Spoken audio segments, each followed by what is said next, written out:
Farabaugh. I'm John Luciew.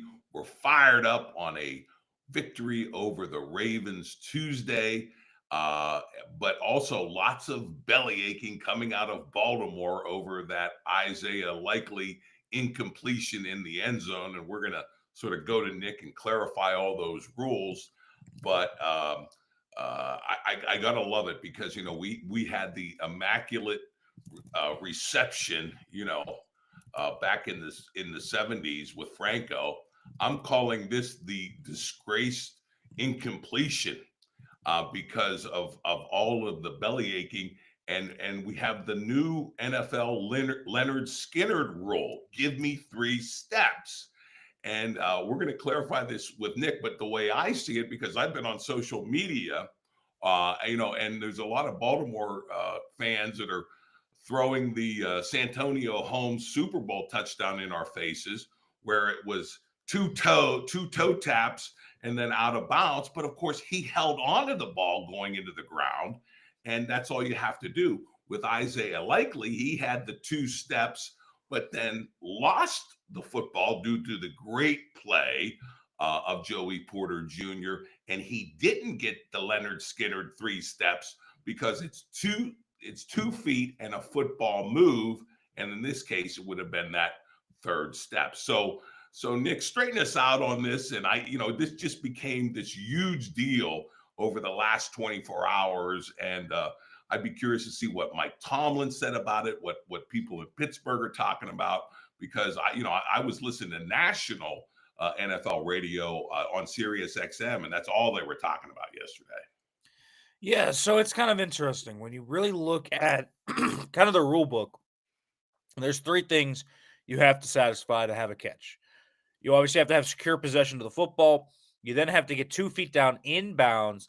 And then there's the third element, which is you have to secure the catch either surviving the ground, making a football move, or the 3rd step. In this case, in this play, the football move would be the 3rd step. And a lot of people are going to say it was the extension of the football as he catches it. Here's the thing, you cannot do the 3rd step before the first 2 via the rule book. So the extension of it does not count as a football move. And thus, you have the incompletion. There's a similar play that the Steelers actually had to this. Not completely perfect, but if you watch it back, Roman Wilson's touchdown against the Packers, where he kind of makes a leaping grab in the end zone and takes 4 steps instead of 2.5, like Likely did. It was a catch and a touchdown as a result of that.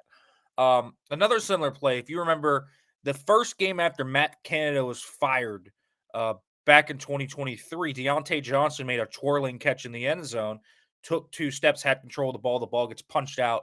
It's an incompletion, would have been a touchdown. So that's the rule. I don't love the rule, John. I think everyone in the stadium thought it was a touchdown when he first caught it. It looks like it should be a touchdown. If you had this play in the field of play, it would be an incompletion, not a catch and a fumble. To me, if that should have been in the field of play, the rule should be tweaked. You know what I mean? It needs to be made clear. I don't think it's clear what a catch is. The Aaron Rodgers near pick, that play is even very muddy. And I believe that call was also correct, where he brings the ball in. He has clear possession of the football before Buchanan starts to rip it out. And then he gets to his knees. So he's down by contact at that point. It's weird, right? There's just so much open for interpretation, though, to me, in that rule. It's so ambiguous. I would like a clear, simpler definition so you know what clearly is. I can even point to another thing. Calvin Austin III's near catch along the sideline early in the game where the Steelers had to punt. All right, the ball moves, so it's not a catch. Same thing happened with Zay Flowers on the big play down the sideline on the Ravens' first drive, but it was a catch. So what really is a catch? Who knows? That's something that the competition committee, I think, at the owners' meetings this year, needs to have a real close look at it. But I do think the referees got both calls right by their definitions in the rule book. I definitely do as well, and we'll definitely see if they clarify it, and maybe they'll take my suggestion and call it the Leonard Skinner rule. Give me 3 steps. But what got lost on that play was the great effort by Joey Porter Jr. to dislodge that football. And Tom Jaggy put out just how nice of a season Porter is putting together. You know what I mean? He says 5 games, 186 coverage snaps, 13 targets, 3 catches allowed, 31 yards allowed, 39.5 passer rating allowed. So this is a pretty nice stretch against the likes of Justin Herbert, Josh Allen, and Lamar Jackson.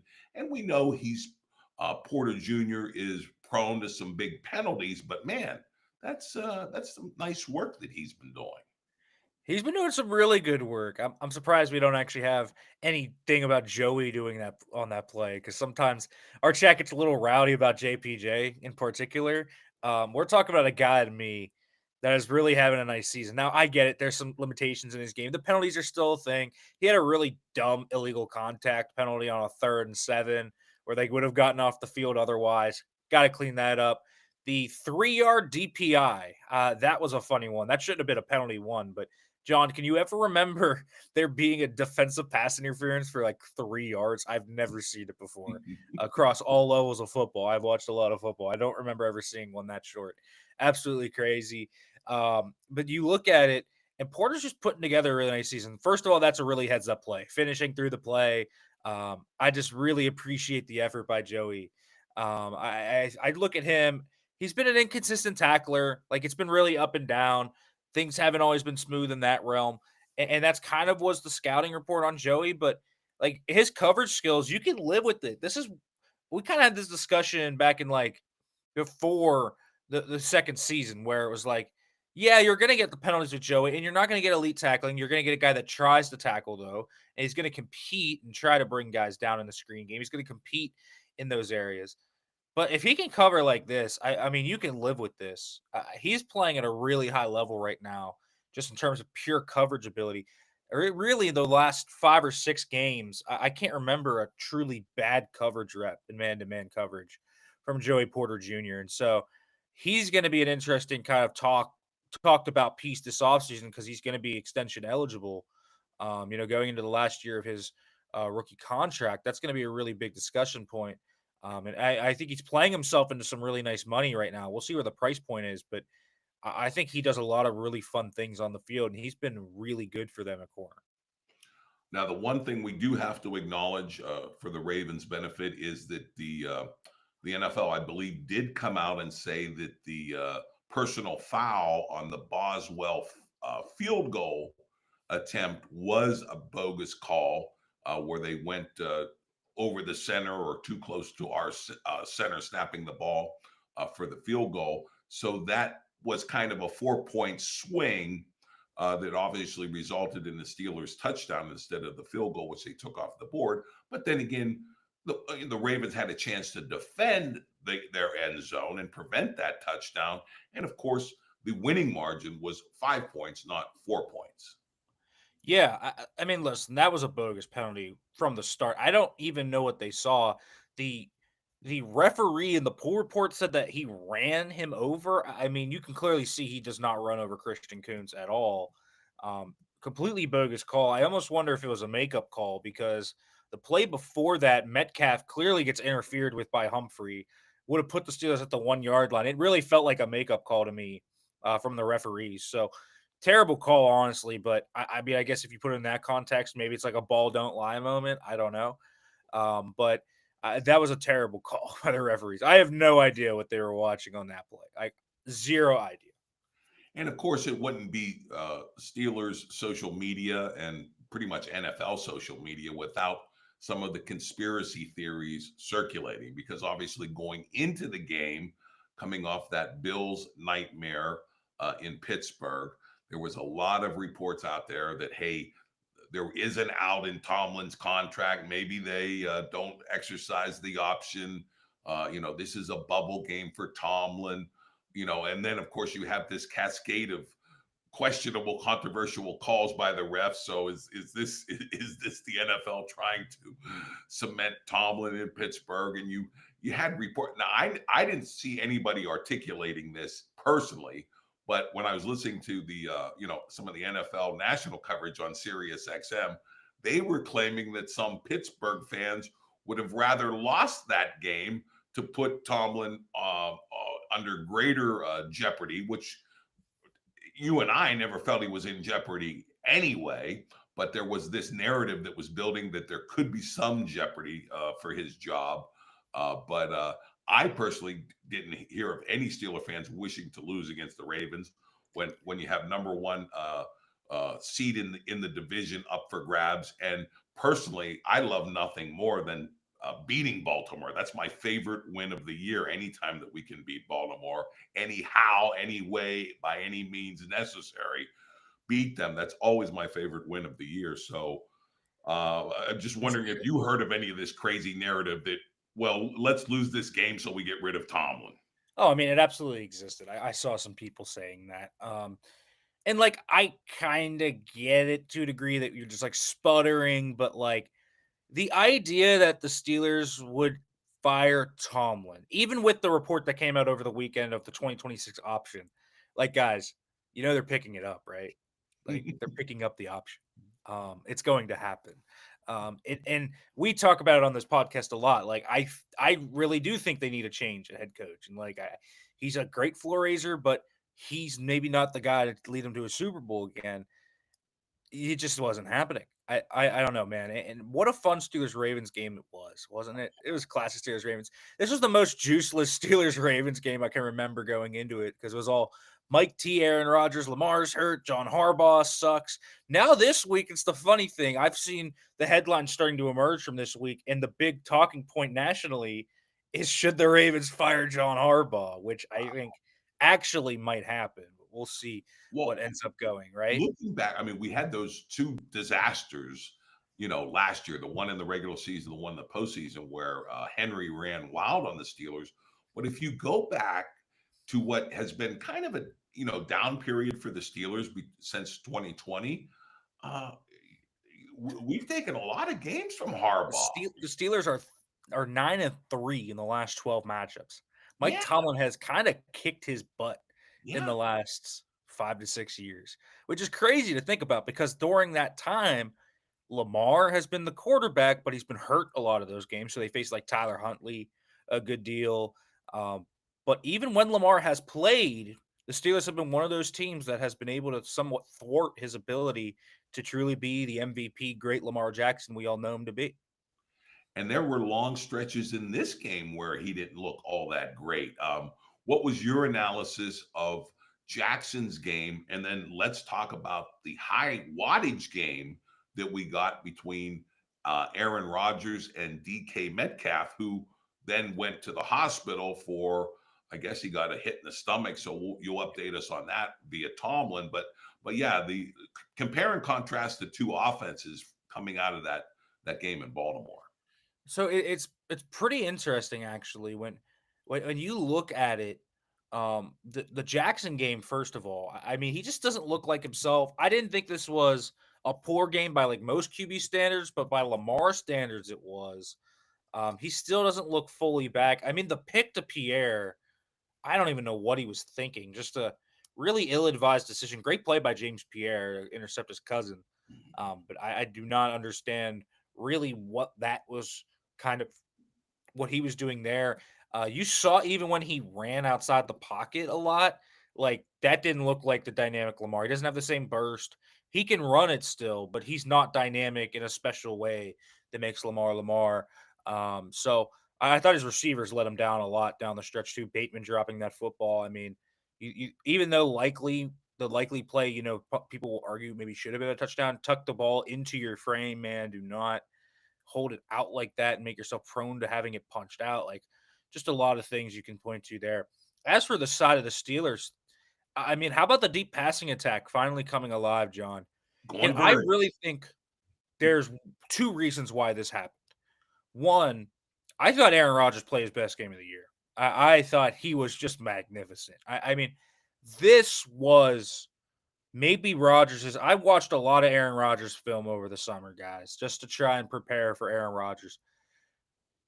This might have been his best game since 2021. Like, it's up there. The 52-yard throw to Metcalf is just an absurd throw. He throws another ball, a rainbow right down the sideline to DK again. on another play later in the game. Beautiful throw. The near 75-yard touchdown to Calvin Austin. I mean, put it right on the money. If Awuzie doesn't clip Austin, he's gone. There's another throw that I don't even think people will remember, but it was off a play action concept. Metcalf dropped it. It hit right off his hands over the middle of the field. He loops it around a defender, putting his hands up while McCormick is getting walked back into him around the linebacker. It is one of the best throws of the season, period. And it looked like Aaron Rodgers at peak powers. He even had, the discount double check and the touchdown run. I just thought, what a game for Aaron Rodgers. And then I thought the Steelers in the second part of this was they actively utilized DK Metcalf to get him away from some safety help in this game. The Ravens were really focused on stopping the Steelers' run game, and they tried to kind of take what the Bills did, right? And the Bills said, you know what? Stop the run. This offense can't do anything. Well, Rodgers knew that was going to happen, and they moved Metcalf around the formation. They were setting him on some digs, some crossers, some different things. And it kind of kept Malachi Starks, the Ravens' free safety, a little bit preoccupied because you had guys like Calvin Austin and MVS running deep balls. You had Jonnu and Muth a little bit more up the seam just to keep them occupied. And it just allowed DK to have more one-on-one chances. And we saw what happened there. The other big play, in the third quarter, I mean, that's just a scramble drill. Credit to the offensive line. DK ran like a 5-yard curl, then went up the field and then went across the field again before Rodgers finally hit him for that big gain. I mean, there's just so many things that worked in the deep passing game, but I really thought those are the two big things. But really, the big catalyst for it, I thought, was Aaron Rodgers' best game of the year. I really thought he played at such a high level. They needed every single one of those big-time throws. They would have had another one. I don't know if you saw this. I posted this on my Twitter. On the near pick where Rodgers caught it and then battled Buchanan for it.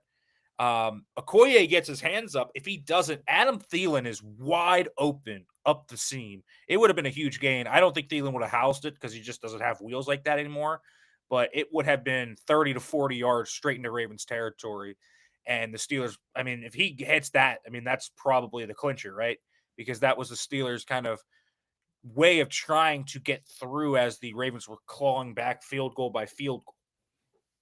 Right. No, I saw that, and I love the discount double check on the sidelines.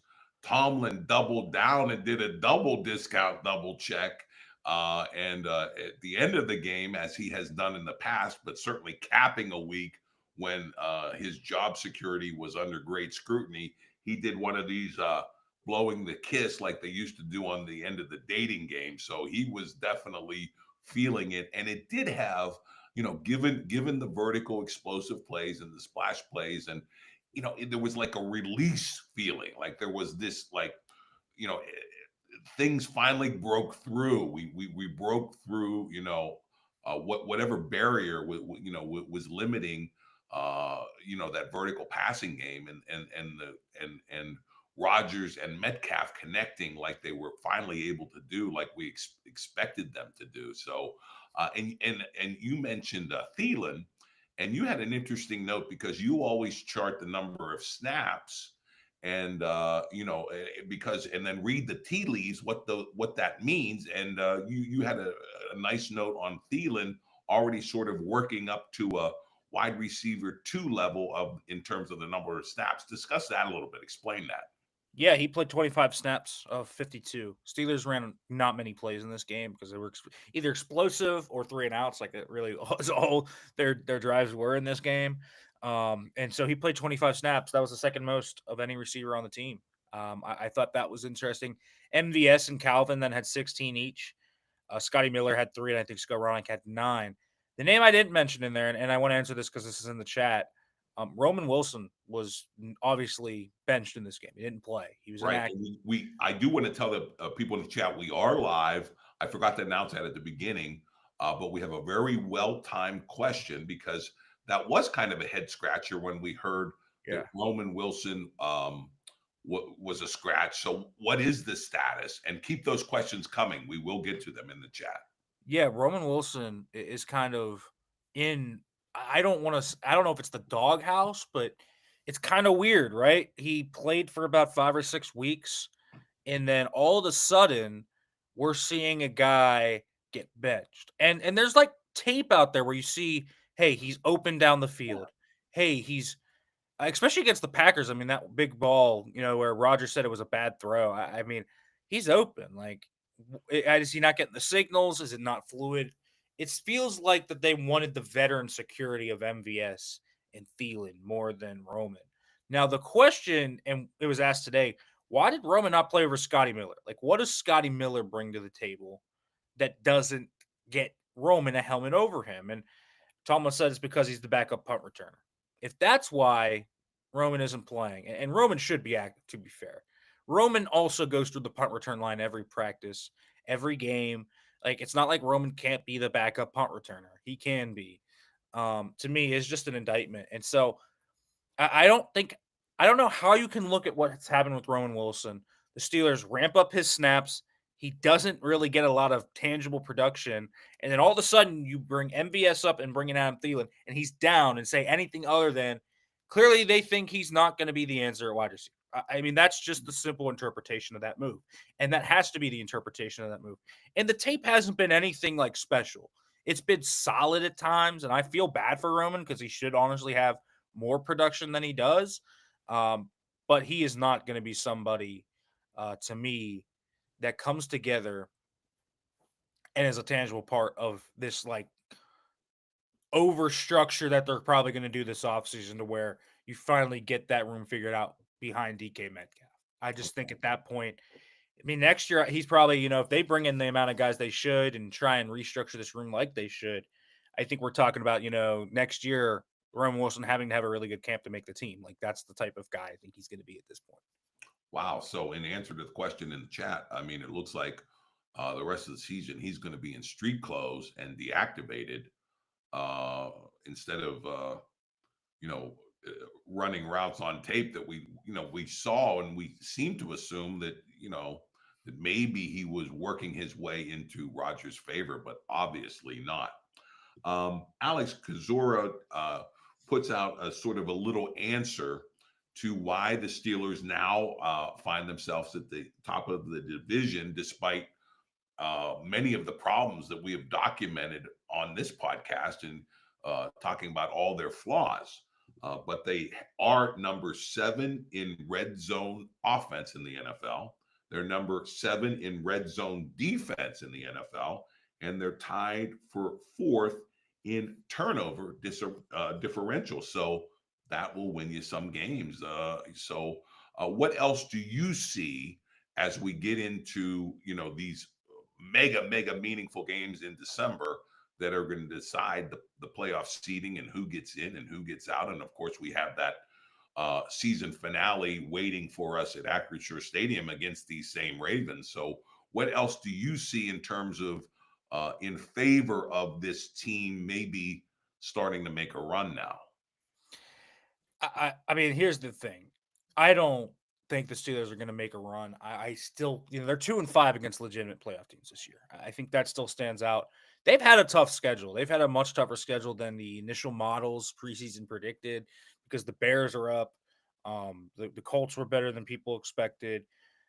This Dolphins game was thought to be like an easy one, right? Earlier in the year, all of a sudden they're 6-7 and trying to make a playoff push themselves and playing some really good football. So the Steelers didn't have this cakewalk. But here's kind of where I'm at with the Steelers. And honestly, you talk about their schedule. While this game with the Dolphins is not a gimme, I think maybe that people thought it was, because look at the Dolphins. They've competed with the Chargers. They've beat the Bills. Like, they have some good wins on their resume. They also got blown up by the Browns, though, so there's that.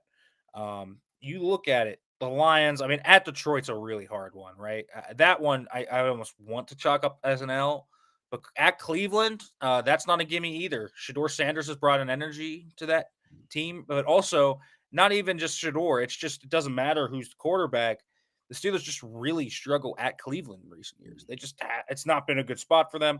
And then Baltimore back home. But if the Steelers can take care of business against Miami and Cleveland, look at the Ravens' schedule. Oh, yeah. Green Bay, Cincinnati with Burrow, who almost went to Buffalo last week and won, and then obviously blitzed the Ravens the last time they played. They got Green Bay on their schedule, and then they got the Steelers. If the Steelers can take care of business and win their next 2 games. Oh, they also play the Patriots. And they So, just flexed that game to Sunday night. They yeah. flexed that Patriots game to Sunday night football. So, here's my thing. You go Bengals, Patriots, Green Bay. Uh, if the Ravens go 2 and 3 in those games, the Steelers go 2 and 3 in their games. I mean, we could be talking about the Week 18 game being meaningless for Pittsburgh because Pittsburgh's probably not going to climb the seeding rankings. They're probably going to be the 4 seed no matter what. I mean, that's I think ideally where if you're Pittsburgh you want to be is you win, you take the Miami and Cleveland, you win those games. Hopefully the Ravens kind of continue to skid and boom, the Week 18 game doesn't mean anything because then you can rest guys like Cam Hayward and TJ Watt and some of your older guys that maybe could use it, especially because of the Steelers' early bye week, where these guys have been playing football for a long time consecutively at this point because of their Week 5 bye after the Ireland game. So there's a lot of things you look at that and you would hope so. So we'll kind of see where things go. But I mean, things do look up for the Steelers as long as they can take care of business. But again, as I said, Steelers' schedule is much easier than Baltimore's, but it is still not a cakewalk. They certainly still have to be on their P's and Q's, especially this week, because this Dolphins team is a pretty slimy team that's it's gonna be a little tougher than I think previous iterations of the Dolphins would have been for them. Right. And I never take anything for granted with the Steelers because we know they have just gut-wrenching letdown games. But I will throw out a couple things that gives you a little bit of encouragement. For Mark Caboli, the weather is expected to be in the teens Monday night at Acrisure. Miami is 3-7 all time when the weather is 23 or lower. And from Steelers Depot, their Monday night record at home is just unbelievable for the Steelers. 22 straight Monday night home games. The last time the Steelers lost a home game on Monday night was October 14th, 1991. The Giants 23, the Steelers 20 at the great, the Three Rivers Stadium. And I was there for that one. That was a loss. Going back to the chat, and I think this is a great question, and it was one of my questions. I mean, we got a lot of praise from some of the maturation that's been going on the offensive line, but we have our left tackle, the backup left tackle is injured, and now we have the backup to the backup left tackle, Dylan Cook, maybe needing to fill in for the concussed Andreas Pete. So what's the status of that injury, and how do you assess Dylan Cook in a full game action on Monday night against Miami? It's tough to actually kind of break down what if Pete's going to play. I mean, it's a concussion. Who knows where he's at in the protocol? The extra day, you would feel good about that. Hopefully for them, they need to stay. They need like kind of have continuity there all week, right? You don't really want to flip flop these guys, but obviously Pete's going to miss time regardless in practice this week. So we're going to get a lot of Dylan Cook in practice. I think Cook is he played fine against the Ravens. Now, as some people in the chat have noted, the Ravens pass rush stinks out loud. It is not good. They traded Odafe Owe, who is by far their best edge rusher. Van Noy just doesn't have the same level he had last year. Mike Green's a rookie, and outside of that, man, it's David Ojabo. I mean, it's bad. And the kind of group that the Dolphins have is better. I mean, you think about Bradley Chubb alone, and that's going to be more of a challenge for Cook. But I thought Cook looked fine at times. He's athletic. He's highly smart. I think that's the big thing. He's really smart. He'll also have Isaac Seumalo, who I think is just playing some unbelievable football right now. Seumalo's played like a Pro Bowler the last since he returned from that pec. He has played like a Pro Bowler. He's played the best stretch of football he has in the Steelers uniform. And I know in the chat earlier someone said, "Would you re-sign him?" He's getting older. He's been injured the past few years, but I think you have to explore it. I don't think the price tag would break the bank either. And guards now are just really expensive. And I would value having Seumalo back. I just think he's been such a solid piece for them. But Dylan Cook is a guy that's athletic, so you can get him on the move in the run game. I think you can try and do some different things there. I'm interested to see what he would look like in a full game because I've long been intrigued by Dylan Cook. I think he's athletic. I think he's got good footwork. I think he's got the right mental makeup. Like he's just a super smart player, and that's a really good baseline to have for your left tackle. So Pete can't play, and Pete was struggling against some of the Ravens pass rushers. He got called for one holding. He probably should have gotten called for like 2 or 3 more. He has some ugly pass pro reps, some really good run game reps though. Um, and so I'm interested to kind of see what Dylan Cook could do. I'm pretty confident Dylan Cook could actually be like fine as long as you give him some help. You know, you need chips and different things like that. But I think Dylan Cook could be okay. And then I got to ask you about another big guy, Mount Washington. He got banged up, and as Tomlin was asked at the press conference about making up for a potential his absence, size matters, as the girls like to say, and then in combat sports, um, the weight class makes a difference. So you don't just make up for a Mount Washington absence. So what's the status? Again, concussion. Who knows? I mean, he got dinged up, dude. Like he was going to the sideline. I'm not sure he knew where he was. Oh wow. Wasn't quite Malik Harrison level. Malik Harrison, when he hit Derrick Henry, it was clear Malik Harrison was not. He was out cold. Hmm. And so I think Malik Harrison's probably, just from my kind of general observation of injuries like that, concussions like that, those guys tend to miss a little bit of time. So Malik Harrison's probably out. Washington will kind of see. I mean, they really need Darnell. He is the kind of piece that stirs the drink in the run game. And this, we saw the Steelers run game just miss this entire game. I actually really want to talk about the run game for a second because Darnell 100% changed what they could do. But also, I just thought it was like one player missing on every single play. I thought there were actually some really good blocks. Faltano McCormick, I thought actually had a really good game run blocking in this one. But I thought, I thought there were a few missed reads by both Gainwell and Warren. I thought sometimes the scheme wasn't great. I mean, Jonnu like straight up whiffed on a pull at one block. There was just like one guy just missing the play while there were like really good blocks happening by other guys. It was pretty frustrating actually to watch. They didn't have many runs in this game, but like very frustrating to watch because they had some really good blocks.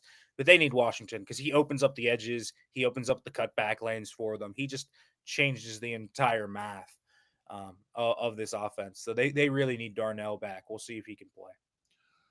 Maybe we get we had the breakthrough in the vertical passing game. Maybe we get a breakthrough in that running game that, as you say, has been basically off by a hair, like one bad decision by either the back or the blocker. Maybe we put those pieces of the puzzle together. Let's talk about the Dolphins running game. Their starter at RB is banged up. So what do we make of what they're going to bring in? What kind of horsepower are they going to bring in on the ground? And I said this is different than the other iterations of Dolphins team for one reason, and it was because of the running game. And listen, it sounds like Achan's going to play, so he's got a rib. He's not going to be 100%, but it does sound like Achan's going to play. And they do have Ollie Gordon, who's played well. So they have like a tandem of runners, 4 straight games of 160 or more rushing yards for the Dolphins. And I mean, with the Steelers' recent struggles in the past 2 weeks against the run, this stands paramount to me. Now, here's the one thing, because we also had this question in the chat. Can the Steelers get Derek Harmon back this week? Mm. Have you seen the splits, John, of when Derek Harmon plays and when they don't? I mean, Oh he yeah, doesn't. I was following you on Twitter and I saw that. Yeah, it's pretty unbelievable. To be quite honest with you, when you look at it, this guy has been like the difference maker in the run game. They average 96 yards per game allowed when he's in there. It's like 191, I think, when he's not. I mean, that's unbelievable. They've allowed 3 games of 200 or more yards rushing, I believe, without Harmon in there. No, it's 2, but they like allowed 180 to the Jets. So it's pretty wild. So Harmon, I think, has a shot to play this week. He's going to practice, which is great news. And the extra day, I think, might be able to get him out there. Now, I'm not going to say he's going to play 50 snaps because I think asking a guy to come back from a knee injury and do that's a little tenuous. But YA Black's also banged up, which isn't great. They're just really hurt on the interior defensive line. But I'm telling you guys right now, go back and watch the Steelers run game tape.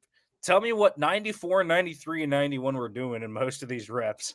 94 is not a nose tackle. He's a base end. Play him at 4-eye.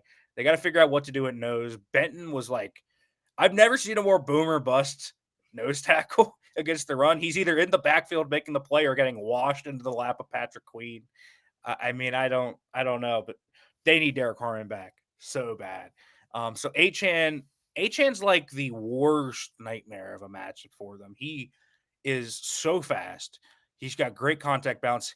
And if he gets out of the gate, it's not going to be a 15-yard run. He's gone. He could fly.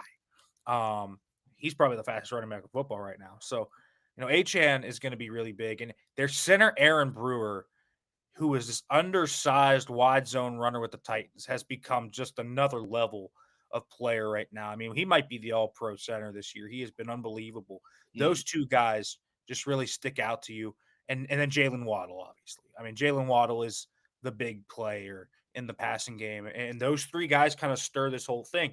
And it's allowed Tua to kind of settle in and become the game manager and not have to put as much pressure on him. Remember when the Steelers went down to Miami a few years ago, the Steelers didn't have to worry about the run game. They just took away Tua. They took away Tyreek Hill and Jalen Waddle, and they were able to hold them to, I think, like 16 points in that game. They lost because the offense was just awful, but the defense played really well in that game. So it's going to be similar here where the Steelers have to slow down this running game in order to force the ball into Tua Tagovailoa's hands. If they can do that, that's where they're going to have a shot to win. Now, the Dolphins under Tua, I think before last week, were like 0-7 in games where it was 40 degrees or colder. They won their first game with Tua in a cold weather environment. Another week this week, it's going to be in the teens. So it's going to be even colder than it was last week in New York for this one. So that'll be interesting. Their defense has also started to find a little bit of water. I think that's been the big thing. Early in the year, they just got corner injury after corner injury after corner injury. Then they moved Minka to corner, and Minka Fitzpatrick's playing slot corner now. And he's playing a little bit of free safety in their base, but they play a lot of nickel. Rasul Douglas is playing at a very high level on the outside. So they have some nice pieces there. I really like their linebacker tandem. They have some really nice players up front too. It's a decent team. It's not a great team, but they can be prickly. You know what I mean? Like it's not going to be a walk in the park. The Steelers are going to have to figure this thing out a little bit. And so I really think the Steelers hold an advantage in a few areas. I think one, I can see the other opposite corner of Douglas when you don't have Minka and him in there, I think can be a problem spot. So think about your Adam Thielen, MVS's, Calvin Austin's in this game. So I think that's going to be something to think about there. I also think the Steelers, if they can force the ball into Tua's hands, they're going to be primed for hunting interceptions. They're going to be primed for potentially getting sacks. I think they're going to be able to take advantage of some of the Dolphins tackle play. Like I think this could be a big Highsmith game, big Highsmith, big Watt game. You would like to see them have some nice reps. Like we talked about this last week with the Ravens. Like Daniel Falele is just awful. The Dolphins have some shoddy pieces on the O-line too, but they're pretty good in run blocking. So we'll kind of see where things go there. But I do think the Steelers have to be on their P's and Q's in this game. I really trust the Steelers' offensive line now. I know it's a good Dolphins front, but I'm continuing just to gain more trust in them. I mean, Faltanu is playing like a Pro Bowler, honestly, right now. He's become such a steady pass pro player. Even when he gets beat initially, he's able to recover. It's like really fun to watch. McCormick has played really well. He's become a really good run blocker. Frazier started a little rocky earlier in the year. He's now back to where he was last year. And as I said earlier, Sayamalo has just played awesome. So I trust the O-line to neutralize some of this pass rush. And I feel like the one thing you could tell yesterday was, or I guess it was Sunday, it was Rodgers just felt so comfortable, didn't he? He felt so cushy, and he was running around and throwing it all around the yard. If he can really feel that way, I just feel like you get a different Aaron Rodgers, because when he feels like he's comfortable and doesn't have to worry about pressure, I mean, the man feels like he's got the weight of the world off his shoulders and tries to play like it's 2020, and you saw what happened. Great way to set it up, Nick. That's why we always go to you. I can't believe we've been going for nearly 40 minutes. It feels like it's only been 5, so we got to shut it down. But hey, it's December. This is a must-win game if the Steelers are going to take this division and get in the playoffs and get a home game. So it's December. Are they going to unleash hell, or are they going to melt like Frosty in the afternoon sun? We'll see on Monday night. We'll talk about it here on Tuesday afternoon at 4 live on YouTube.